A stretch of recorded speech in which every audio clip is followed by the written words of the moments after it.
Hi everyone, my name is Lily Booth and this is a speed video showing how I created one of my latest paintings using graphite powder. And I'm going to be talking about some tricks and techniques and giving some helpful advice on how to draw faces and how to use graphite powder. So thank you for watching. Alright, so I just started lightly sketching out my painting, and right now this is the most important part in putting a painting together, and that's trying to figure out where the lines are going to be, how to position the eyes, the nose, the mouth. I feel like proportion, size, position is one of the most important things that you can learn as an artist. I mean, you can have the most fanciest brushes and the nicest paints, but if you don't know how to proportion and place things correctly, your painting is just going to look like crap no matter what you do.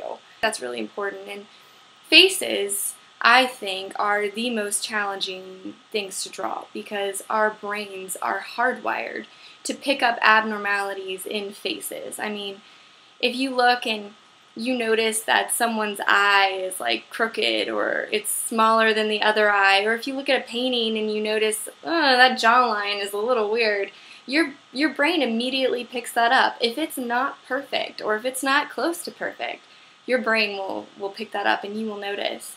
You know, it took me many years to learn how to draw faces, and I'm still learning. I have a ton that I can do to improve.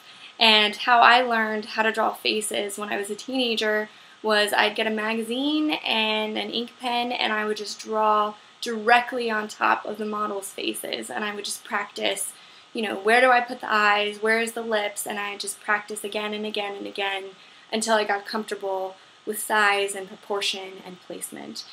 And if you're ever drawing a face or a painting and you're not sure if it looks quite right, I have a trick for you. Just take your painting and hold it up against a mirror, and sometimes seeing your painting in reverse can help you point out some flaws or things that you need to fix that maybe you didn't see originally.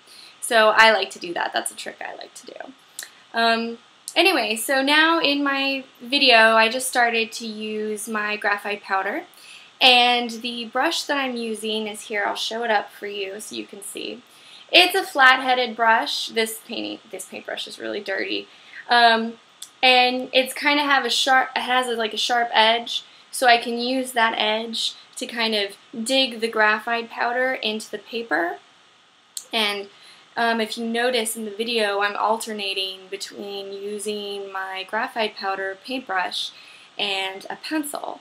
And so I'll put a layer of pencil down, and then I'll put a layer of graphite powder down, and then I'll go back to the pencil, and I'll do that 10 or 20 times to build up the darkness that I want.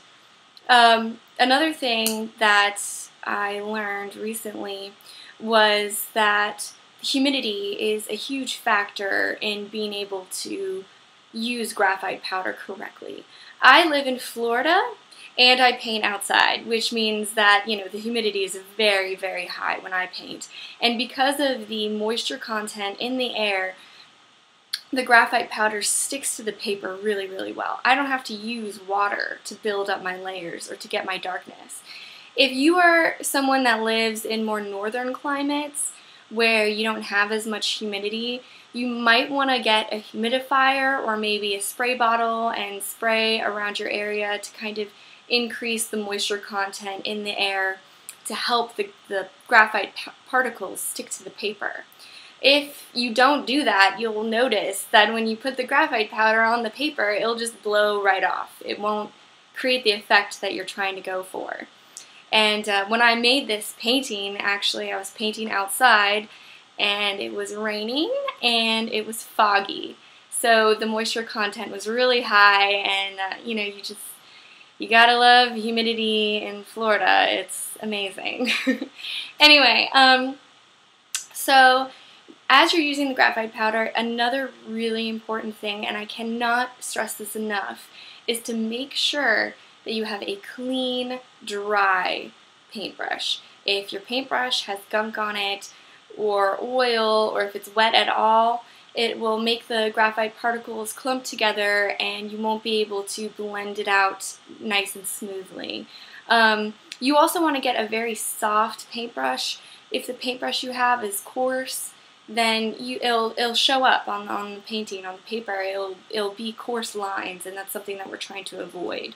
When I use graphite powder, I like the effect that it gives where you don't see any lines. It just looks, you know, the smooth gradient is just superb when you use graphite powder. I can get blending and shading much easier and quicker than I could if I was using a pencil. So that's one of the main reasons why I like using graphite powder. But anyway, so I would say that is like the gist of how to use graphite powder, is just very slowly build up those layers one by one. And you know, the most important thing is patience and practice. If you don't get it immediately, please don't be discouraged. Just, you know, try to tough it out, and every time you're going to start a new medium, it's going to be frustrating and there's going to be a learning curve. So, you know, don't just give up, because it is a difficult medium to use. But once you get the hang of it, it's easy and the results are fantastic. The graphite powder that I use is called AGS Extra Fine Graphite. Here's a picture of it. I bought this at Ace Hardware Store. You could probably get it at Home Depot or something. It is most likely not going to be in an art store.